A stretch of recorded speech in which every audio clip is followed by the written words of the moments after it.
kalian? Mana? Hah?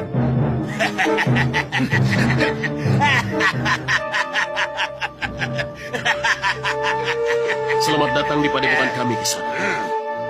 Mungkin Kisanak ada perlu dengan saya. Silakan, kita ngobrol di peranginan. Tidak usah. Aku mau tanya, apa sampean ketua orang Islam di sini? Kebetulan saya yang dituakan di sini. Sampean bisa terbang seperti saya? Untuk apa?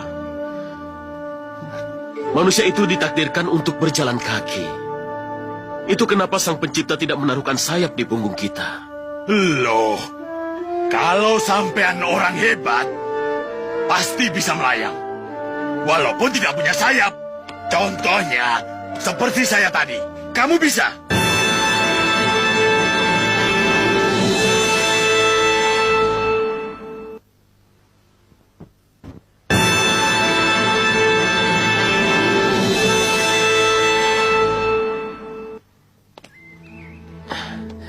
Kisanak keliru.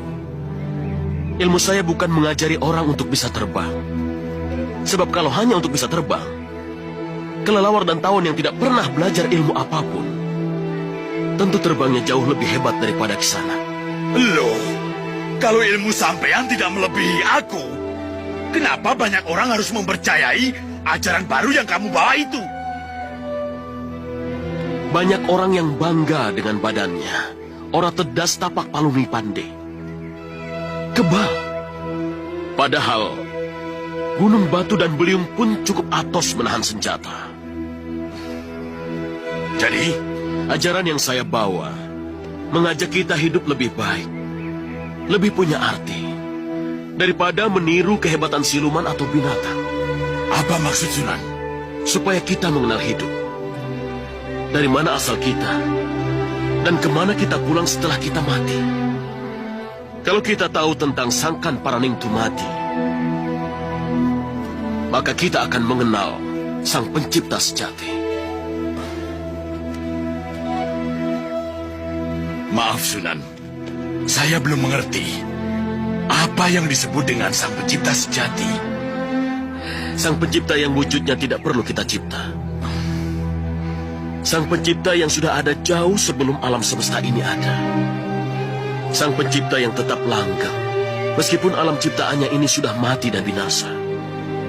Karena semua benda itu akan mati dan sirna. Begitu juga seisi dunia ini. Maafkan saya Sunan. Sekarang saya baru mengakui kebenaran omongan sahabat-sahabat saya bahwa Sunan jauh lebih hebat dari saya. Tapi yang jelas, Kisanak jauh lebih sakti daripada saya. Boleh saya berguru pada Sunan? Saya ingin mendalami ajaran Sunan. Apa yang saya sampaikan bukan ujar ataupun ajaran saya. Saya hanya menyampaikan kebenaran agama Islam yang saya pelajari. Kalau Kisanak ingin memperdalamnya, syaratnya Kisanak harus masuk Islam. Iya, saya mau masuk Islam. Tapi bagaimana caranya? Bersihkan dulu jasmanimu. Mandilah. Cuci badanmu mulai dari ujung rambut sampai ujung kaki. Supaya ilmu yang akan saya ajarkan akan masuk ke sanubarimu dengan lapang. Saya bersedia, Sunan. Saya bersedia. Alhamdulillahirrahmanirrahim. La haula wa la quwata illa billah.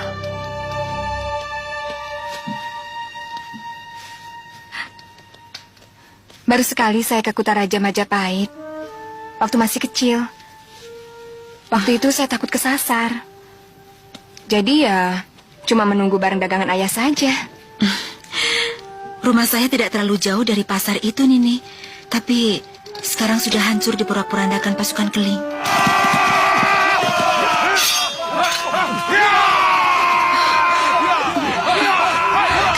Kita kabur, Kak.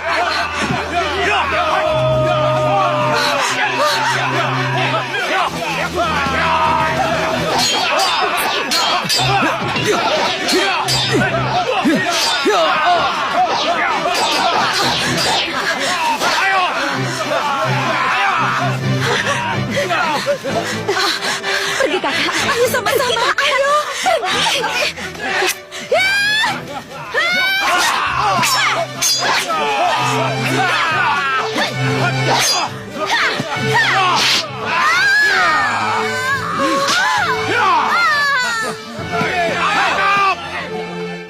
Nini sudah biasa hidup di kota ramai.